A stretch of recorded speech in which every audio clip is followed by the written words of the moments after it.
Ensayos de evaluación global de la hemostasia secundaria.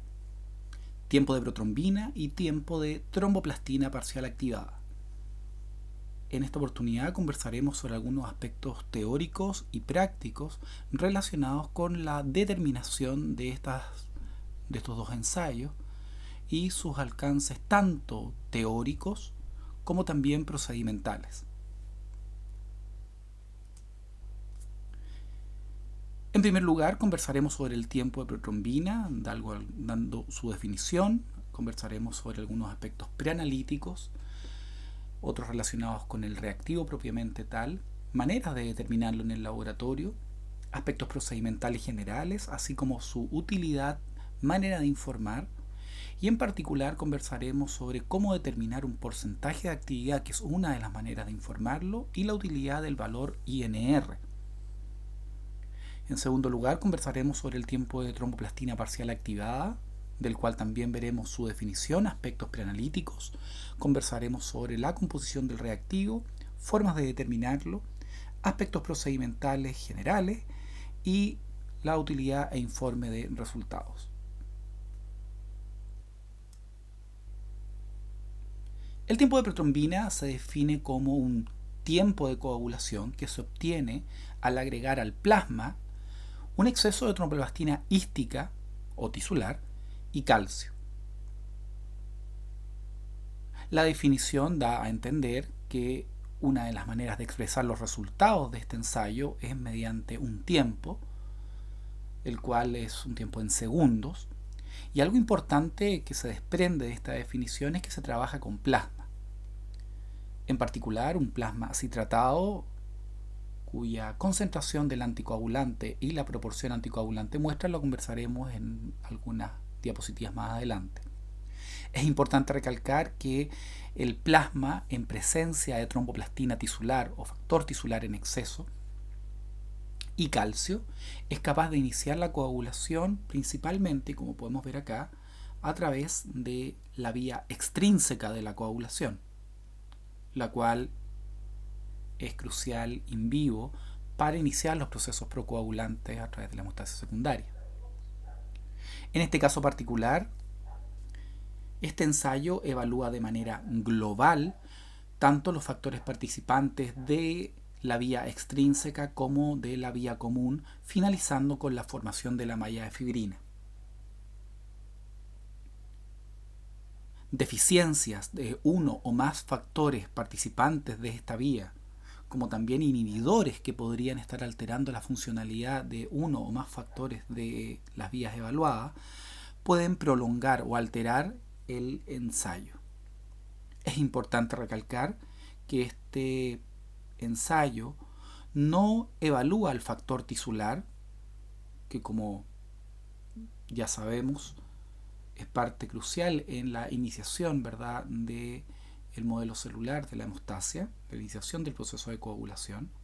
Y eso básicamente porque nosotros lo estamos agregando de manera externa a través del reactivo cuando hablamos de agregar al plasma un exceso de tromboplastina hística. Tampoco este ensayo evalúa el factor 13 ni su funcionalidad en términos de ver si el coágulo formado es estable o no. Solamente evalúa la formación de la malla de fibrina, pero no su estabilización.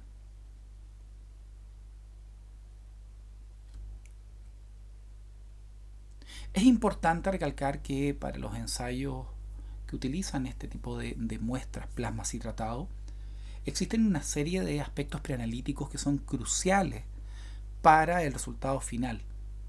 En primer lugar, considerar que la punción debe ser de primera intención, no traumática. De lo contrario, esta punción podría eventualmente llevar u obtener un espécimen diagnóstico preactivado producto de una ruptura de tejido, ¿verdad?, que libera una gran cantidad de material tromboplástico.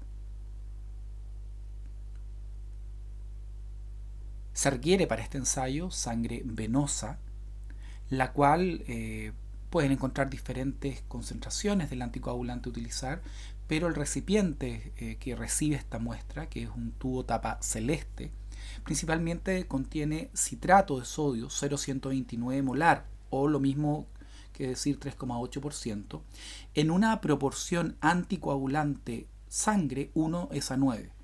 Esto lo podemos encontrar en el manual de asignatura. El ISP menciona también citrato de sodio, también tuvo tapa celeste, pero en concentraciones que pueden llegar a 0,109 molar o 3,2% en igual proporción. En el mercado podemos encontrar una variedad importante que se mueve dentro de estos rangos de concentración. Lo importante es que no varíe más allá de ello. Otro aspecto crucial en la toma de muestra, aparte de la proporción anticoagulante muestra, de la punción de primera intención y de algunas consideraciones que se mencionan, por ejemplo, en algunas normativas del ISP, es el llenado correcto del recipiente o del tubo de toma de muestra. Este tubo debe llenarse en un 100% con una tolerancia al llenado de más o menos 10% en relación a lo indicado por el proveedor para el volumen del tubo de muestra. Valores por sobre o por debajo de este nivel de llenado óptimo son causa de rechazo de muestra y deben ser explícitos y conocidos por todos. Esta muestra, una vez recibida en el laboratorio y obviamente premezclada adecuadamente por lo menos 12 veces después de mezclar la muestra con el anticoagulante, al llegar al laboratorio debe ser centrifugada aplicando una fuerza de 1500 a 1600 G por 10 a 15 minutos, lo que tradicionalmente se consigue con 3500 revoluciones por minuto en una centrífuga tradicional. Se sugiere que la centrífuga sea refrigerada, aunque no es crucial para el tiempo de protrombina. Pero lo importante es que luego de este proceso de centrifugación vamos a obtener ya una muestra centrifugada cuyo plasma es un plasma pobre en plaquetas, o PPP. Este plasma pobre en plaquetas contiene una cantidad inferior a 10.000 plaquetas por microlitro, lo cual es crucial para poder realizar el ensayo. Una vez centrifugada la muestra, se sugiere que este plasma sea separado en un recipiente plástico. Acá podemos ver en el ejemplo un tubo Eppendorf, ¿ya? Con la identificación, obviamente la fecha de toma de muestra y la mayor cantidad de datos posibles del paciente. Este tiempo de separación no debe superar los 30 minutos después de centrifugada.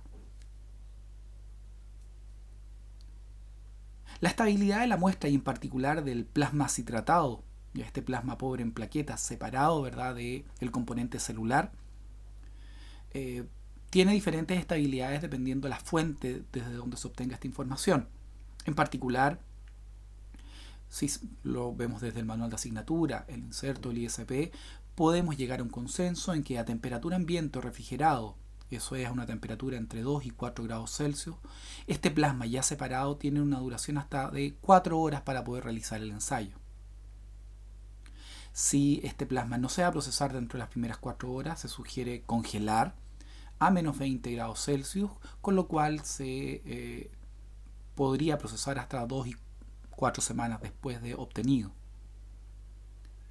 Incluso una segunda congelación a menos 70 grados nos permitiría realizar un tiempo de protrombina hasta 12 meses después de obtenida la muestra, sin perder obviamente los factores de la coagulación que queremos medir. Es importante considerar que estos tiempos pueden variar, estos tiempos y temperaturas de almacenamiento, dependiendo insertos particulares o condiciones o normativas particulares que podamos conseguir. Esto es un consenso de la información obtenida de varias fuentes. Es importante considerar que si las muestras son congeladas, me refiero principalmente a muestras de pacientes, se recomienda que la descongelación sea muy rápida, idealmente a 37 grados Celsius, y que se realice por completo en un tiempo menor a 10 minutos, siempre remezclando este plasma. Después puede permanecer a temperatura ambiente según las indicaciones mencionadas anteriormente. En cuanto a controles y o calibradores, si bien hay que leer las indicaciones particulares de él o los proveedores de estos materiales, Es importante que se descongelen rápidamente también a 37 grados Celsius y que este descongelamiento no tome más de 3 a 5 minutos. Esto es recomendable sobre todo cuando se reconstituye, por ejemplo, uno de estos controles o calibradores y esta reconstitución nos lleva a licuotar el material y congelarlo para su uso posterior. Este material congelado debería, como se acaba de mencionar, ser descongelado rápidamente a 37 grados y el proceso no debería tomar más de 3 a 5 minutos. Estas condiciones son condiciones que también sirven o son de utilidad para el tiempo de tromboplastina parcial activada.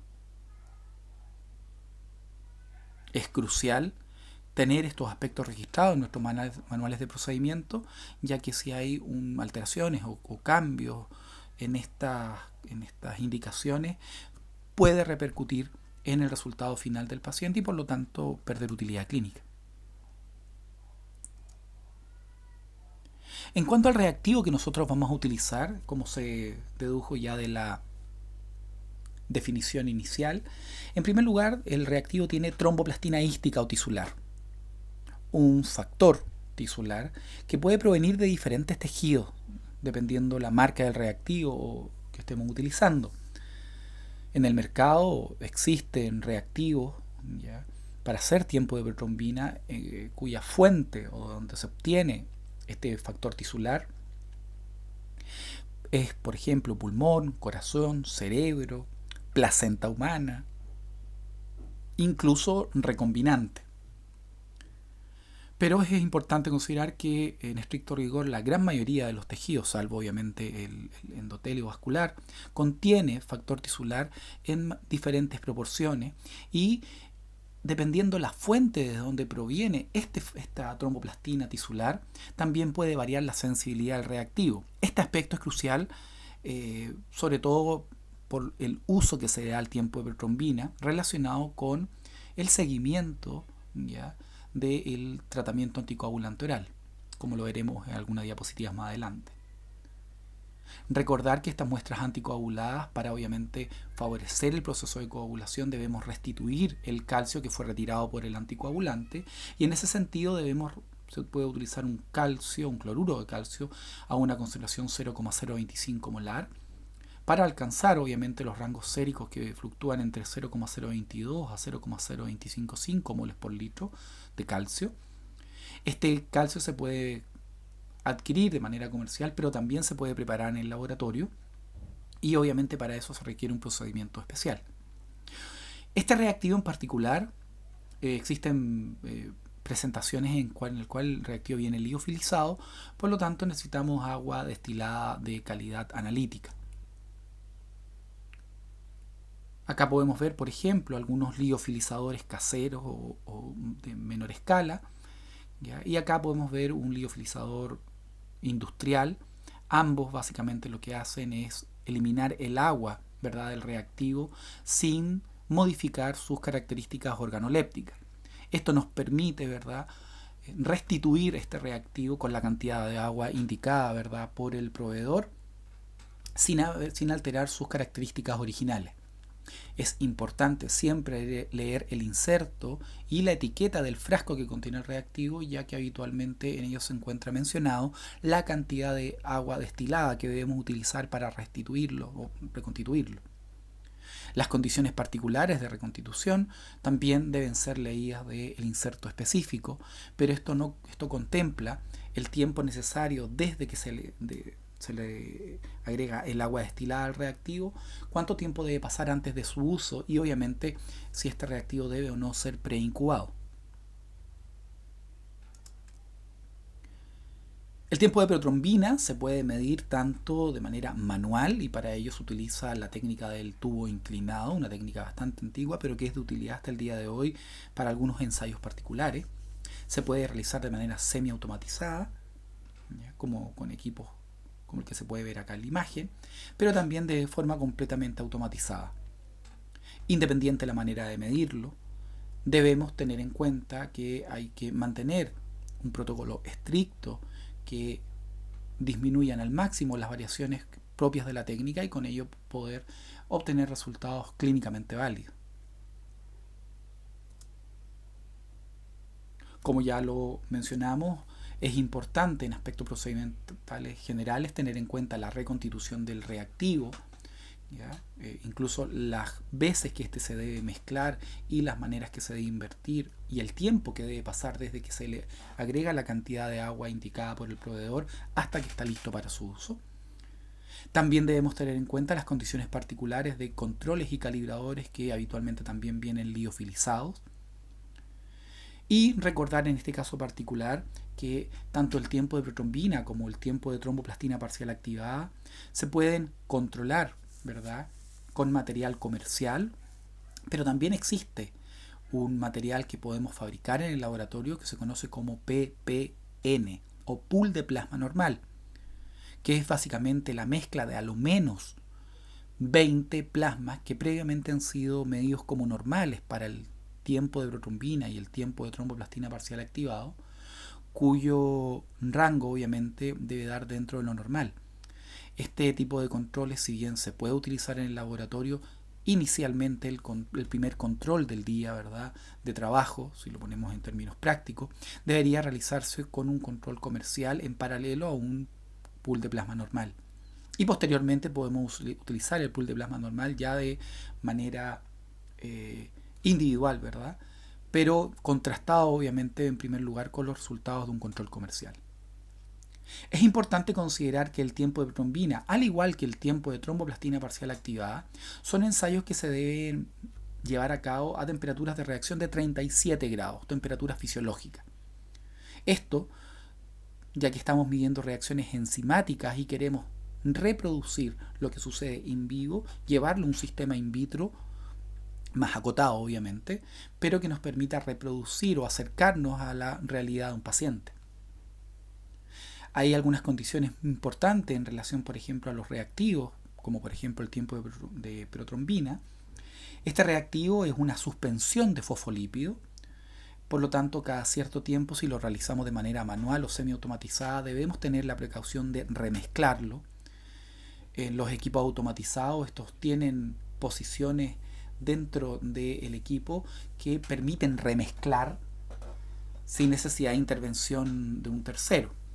En el caso particular de realizar estas determinaciones de manera manual o semiautomatizada, debemos tener la precaución de remezclar el reactivo cada cierto tiempo. Otro aspecto a tener en consideración es el sistema de lectura. En el caso del procedimiento manual, obviamente la lectura de la formación del coágulo es básicamente visual. En cambio, los métodos semiautomatizados y automatizados tienen sistemas fotoópticos u optomecánicos, ¿ya?, que estandarizan la lectura y que obviamente mejoran el rendimiento de la técnica. Todos estos aspectos están mencionados en las cápsulas de video donde se utilizan los equipos, en particular semiautomatizados.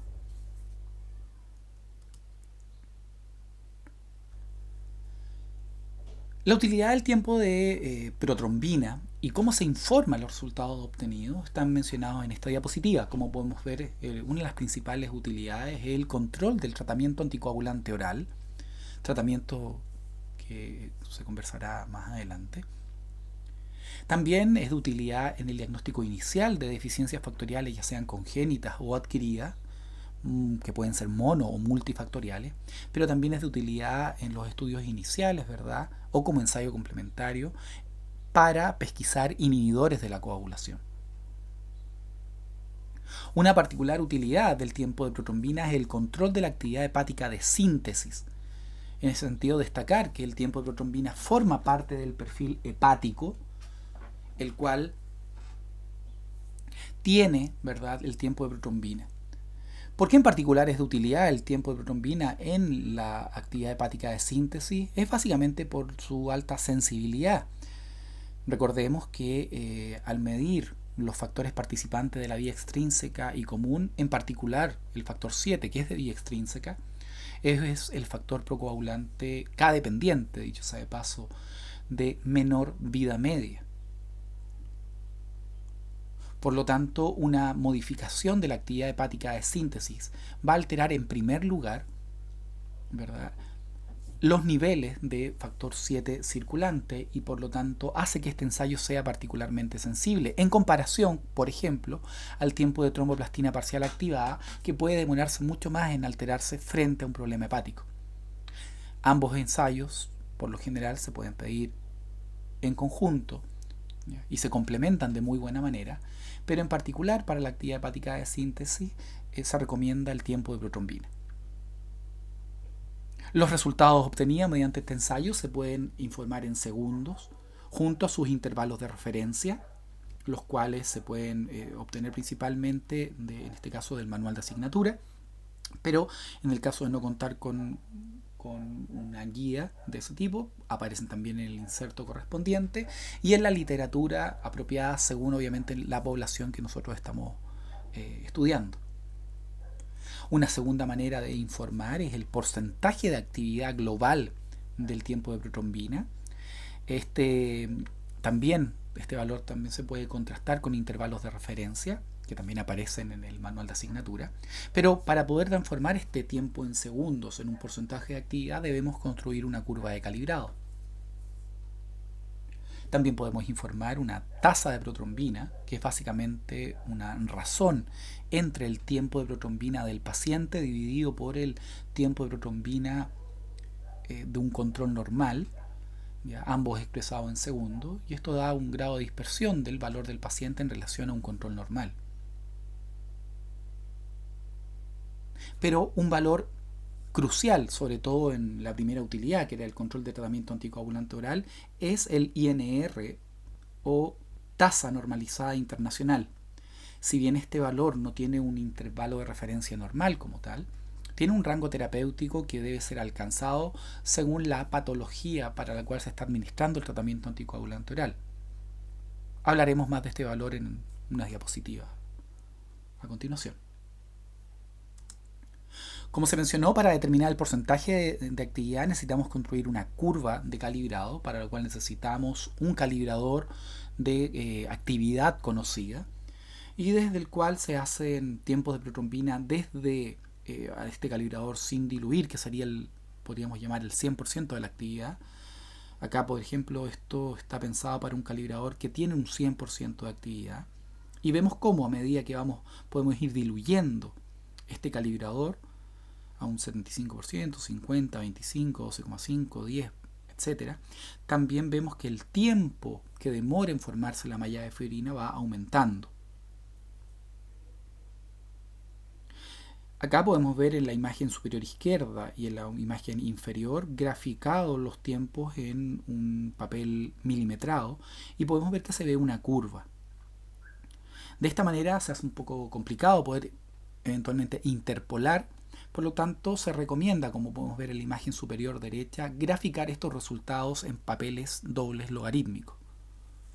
Esto me permite obtener una recta de mucho más fácil trabajo en el laboratorio, en el cual vamos a graficar el porcentaje de actividad versus el tiempo en segundos obtenido para cada una de los puntos del calibrador, y posteriormente poder interpolar un tiempo en segundos de una muestra problema y transformarla en un porcentaje de actividad. Este porcentaje de actividad tiene un intervalo de referencia normal habitualmente que va de un 70 a un 120%.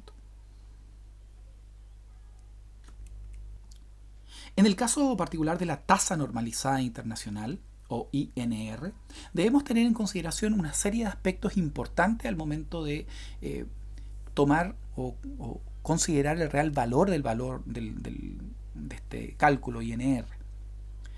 Como mencionamos en un principio, los reactivos pueden tener diferentes sensibilidades, dependiendo, por ejemplo, la fuente de fosfolípidos desde la cual se produce. Bajo este prisma, es importante considerar que la dosificación que se da de terapia anticoagulante oral depende en gran medida del resultado obtenido del tiempo de protrombina. Entonces, si ponemos un caso hipotético y tenemos un paciente que se controló en un hospital determinado acá en Chile con un equipo y un reactivo A, obviamente la dosificación de esta terapia anticoagulante oral se le va a administrar según los resultados que haya obtenido en este hospital, en este laboratorio, según esta técnica, obviamente el reactivo y el equipo utilizado. Estamos hablando de una terapia anticoagulante que dura mucho tiempo, generalmente 6 meses, un año, incluso de por vida, dependiendo de la patología de base. Por lo tanto, si este paciente eventualmente tuviese que viajar a Estados Unidos, va a requerir, podría llegar a requerir control durante este viaje. Y obviamente en Estados Unidos existe otro reactivo, otra metodología eventualmente, y obviamente otras maneras, ¿verdad?, de trabajar la técnica. Por lo tanto, podrían haber variaciones que no son propias del paciente, considerando que el paciente se ha ceñido, ¿verdad?, a la pauta terapéutica entregada por su médico tratante. Pero obviamente van a haber variaciones propias de la técnica que van a llevar a que el médico eventualmente pueda tomar la decisión de cambiar la dosificación. Y esto es un peligro importante, porque consideremos que acá no estamos poniendo en duda, ¿verdad?, que esta variación de los resultados son por el paciente, sino que se dan por un tema de la técnica. Si dramatizamos un poco más el caso, imaginemos que este mismo paciente tiene que seguir viajando alrededor del mundo y en cada lugar le toca controlar su terapia anticoagulante oral. Obviamente, a medida que va llegando a diferentes lugares, vamos a encontrarnos con equipos diferentes, reactivos diferentes y por lo tanto, o metodologías diferentes, y por lo tanto estos tiempos van a seguir variando y su dosificación podría, ¿verdad?, también variar drásticamente. Esta variación entre diferentes laboratorios está considerada por el valor INR o tasa normalizada internacional, ya que de alguna manera debemos hacer que los reactivos y las técnicas, obviamente, o metodología utilizada en cada laboratorio se vayan ajustando a las condiciones propias, ¿verdad?, de la sensibilidad del reactivo y que no influya en la dosificación final que recibe, obviamente, cada paciente de su terapia anticoagulante oral. ¿Cómo se logra esto? Se logra mediante un valor conocido como ISI o Índice Internacional de Sensibilidad. Este valor lo consigue cada fabricante comparando su reactivo con un estándar de la Organización Mundial de la Salud. Cada fabricante, antes de sacar al mercado un reactivo, lo compara con este estándar OMS, tanto en mediciones normales como en mediciones alteradas o patológicas, y establece un valor, el cual se conoce como Índice de Sensibilidad Internacional. Este valor debe ser lo más cercano a 1 y, según recomendaciones del ISP, inferior o igual a 1.4, no superior a él. Como podemos ver aquí abajo, la tromboplastina de placenta humana de, por ejemplo, la empresa Dade Behring tiene un ISI de 1.03, lo cual es un ISI muy bueno. Podemos ver tromboplastinas recombinantes con un ISI igual a 1, pero podemos ver, por ejemplo, otras tromboplastinas. Por ejemplo, acá vemos una cuya fuente de fosfolípidos de cerebro de conejo tiene un ISI de 1.9. Este valor influye directamente en cuánto se corrige finalmente la determinación del paciente para poder indicar finalmente la dosis de terapia anticoagulante oral. ¿Cómo se relaciona el valor ISI y el INR? Lo veremos en la siguiente diapositiva. En primer lugar, para poder calcular la tasa normalizada internacional, necesitamos calcular la tasa de protrombina, o sea, la división sencilla entre el tiempo de protrombina del paciente dividido por el tiempo de protrombina del control, obviamente ambos expresados en segundos. Este valor nos da una relación entre el paciente y el normal, pero podemos ajustarlo a la sensibilidad del reactivo elevando la tasa de protrombina al valor ISI. El valor resultante corresponde a la tasa normalizada internacional. Esta tasa normalizada internacional o INR es finalmente el valor utilizado por los clínicos para ajustar la dosis de terapia anticoagulante oral según los rangos terapéuticos que se quieran alcanzar. Con esto eliminamos o por lo menos disminuimos la incidencia de la sensibilidad del reactivo sobre el resultado del paciente. Y por lo tanto, como vimos en el ejemplo inicial, este paciente que tiene que viajar a diversos lugares del mundo y controlar su terapia ya no está sujeto a la sensibilidad del reactivo o a la metodología utilizada, sino que depende exclusivamente o prácticamente de su apego, ¿verdad?, al las indicaciones para esta terapia anticoagulante oral, ya que los resultados que se van a obtener entre cada uno de los laboratorios son comparables y trazables y por lo tanto no deberían existir grandes variaciones en la terapia que se le administra. Como podemos ver en el ejemplo, si por ejemplo tenemos un paciente con un tiempo de protrombina de 18 segundos, un tiempo de un control, que en este caso se utilizó un pool de plasma normal de 12 segundos, la tasa de protrombina o prothrombin ratio es de 1.5. Si nosotros tomamos este valor y lo elevamos al valor ISI de una tromboplastina, que en este ejemplo es de 1.3 para el método manual, podemos ver que el valor de 1.5 se corrige al elevarlo a 1.3, dando un INR, una tasa normalizada internacional de 1.7. Es este valor el cual es utilizado por el clínico para ajustar la dosis de tratamiento anticoagulante oral. Por lo tanto, para redondear la idea, podemos decir que el tiempo de protrombina se puede informar en segundos, junto a su intervalo de referencia. Se puede informar también como un porcentaje de actividad, también junto a su intervalo de referencia, pero en el laboratorio necesitamos construir una curva de calibrado para poder transformar el tiempo en segundo a este porcentaje de actividad global. También podemos informar la tasa de protrombina y utilizar esta tasa de protrombina elevándola al valor ISI para calcular el valor INR, el cual es utilizado para la dosificación de la terapia anticoagulante oral.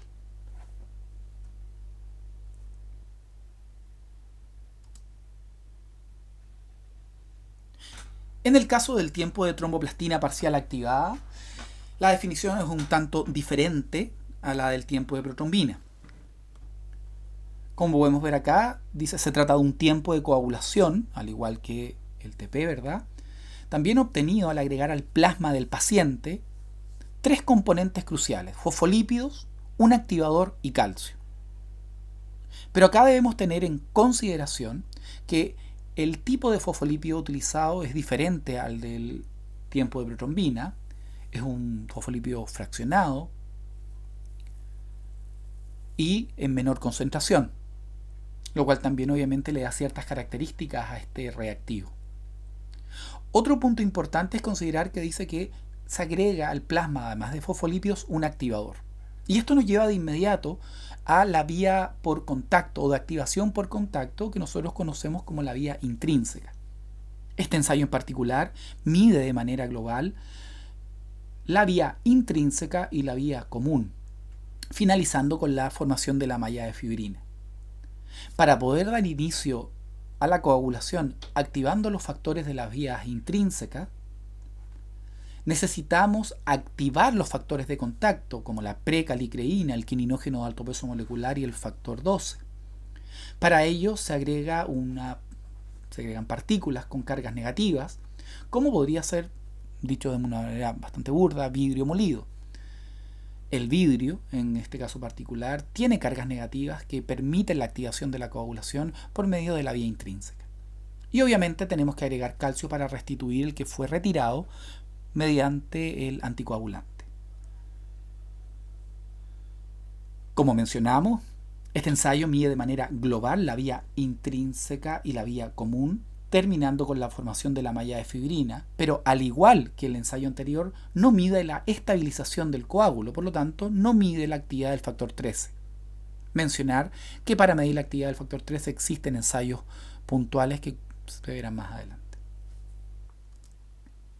En cuanto a las condiciones, vamos a utilizar iguales condiciones consideradas para el tiempo de protrombina.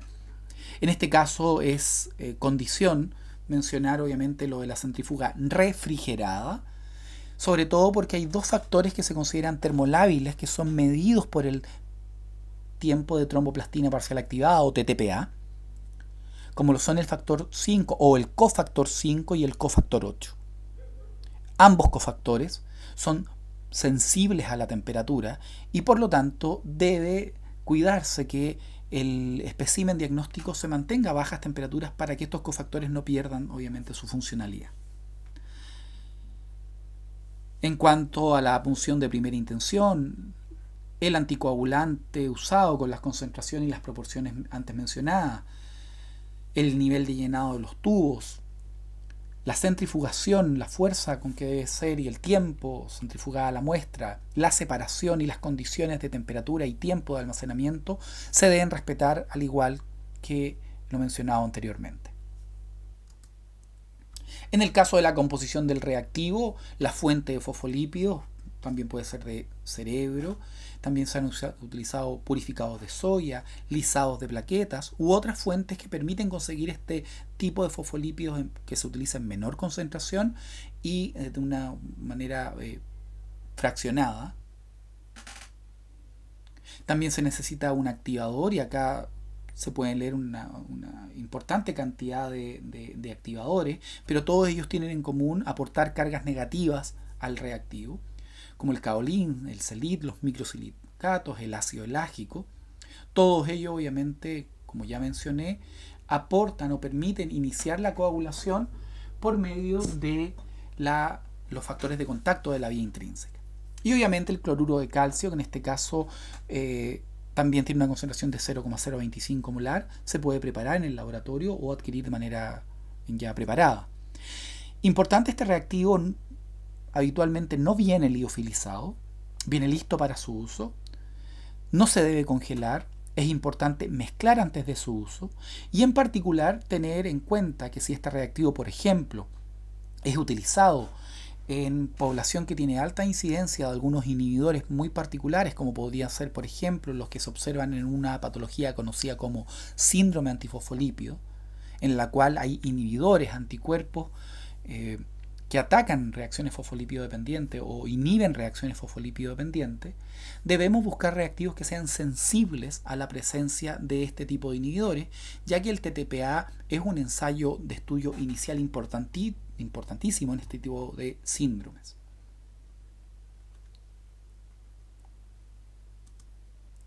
En cuanto a las formas de medirlo, al igual que el tiempo de protrombina, también se puede realizar de manera manual, semiautomatizada o automatizada, teniendo las mismas consideraciones que para el tiempo de protrombina.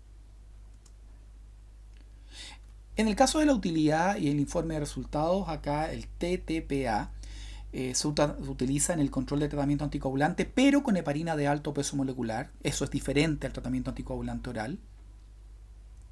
También puede utilizarse en el estudio de deficiencias factoriales congénitas, adquiridas, mono o multifactoriales o la presencia de inhibidores. En este caso es uno de los ensayos iniciales que se alteraría, por ejemplo, en un paciente con hemofilia, que la hemofilia A es básicamente una deficiencia de factor octavo. Pero también puede complementar muy bien el tiempo de protrombina en cuanto al control de la actividad hepática de síntesis. Aunque si hay que preferir alguno de los dos, se prefiere el tiempo de protrombina. En este caso, la manera habitual de informarlos es el tiempo en segundos junto a su intervalo de referencia, el cual debe ser obviamente revisado en el manual de asignatura o en su defecto en el inserto o los manuales de procedimiento de cada laboratorio. Pero también es de utilidad informar la razón paciente normal, una división entre el TTPA en segundos del paciente dividido por el TTPA de un control normal. Esto es de particular uso y utilidad en el control de la respuesta a tratamiento con heparina de alto peso molecular. El rango terapéutico en el cual se debiera mantener este valor debería fluctuar entre 1.5 y 2.5.